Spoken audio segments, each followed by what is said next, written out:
என்னோட ஸ்டைலில் எப்படி மல்டி மில்லட் தோசை மாவு வந்து அரைக்கிறதுன்னு பார்க்கலாம். இந்த மாவு வந்து தோசை, இட்லி இந்த மாதிரி மல்டி டிஷ்ஷஸ்க்கு வந்து நம்ம வந்து பயன்படுத்தலாம். எனக்கு தேவையான அளவு தான் எடுத்திருக்கேன். 1 கப் அளவுக்கு கேழ்வரகு, 1 கப் அளவுக்கு கம்பு, சாமை அரிசி 1 கப், கூடவே வந்து தெனை வந்து 1 கப், இது கூடவே 1 கப் அளவுக்கு வரகரிசி, 1 கப் அளவுக்கு உளுந்து, 1 டீஸ்பூன் அளவுக்கு வெந்தயம், கூடவே 1 கப் அளவுக்கு கவுனி அரிசி. எனக்கு தேவையான அளவு எடுத்திருக்கேன். உங்களுக்கு எந்த அளவு தேவையோ அதே கப்பை வச்சு மெஷர் பண்ணி எடுத்துக்கலாம். இந்த மாதிரி நல்லா வந்து தேய்ச்சி கழுவிக்கோங்க. இவ்வளோ அழுக்கு வரும். இந்த தண்ணியை டிஸ்கார்ட் பண்ணிவிட்டு மறுபடியும் நிறைய தண்ணியில் வந்து இந்த மாதிரி ஊற வச்சிடலாம். இது குறைஞ்சது 5 மணி நேரமாவது ஊறட்டும்.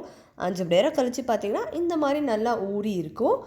இதை ஒரு மிக்ஸி ஜாரில் மாற்றிட்டு ஃபஸ்ட்டு வந்து நம்ம பல்ஸ் பண்ணி எடுத்துக்கலாம். தானியம் சேர்த்துருக்கனால நெட்டில் மடித்து சேர்த்துக்கோங்க, இல்லைன்னா நிறைய வேஸ்ட் ஆகிடும். இப்போ தண்ணி இல்லாமல் இந்த மாதிரி அரைக்கும் போது கொஞ்சம் கெட்டியாக இருக்கும். அதுக்கப்புறமா தண்ணி தெளித்து விட்டுட்டு இந்த மாதிரி ஒரு கப் பிளண்ட் பண்ணி எடுத்துக்கலாம். இந்த மாதிரி கொஞ்சம் குறைன்னு அரைச்சிங்கன்னா இட்லியோ தோசையோ நல்லா டேஸ்ட்டாக இருக்கும்.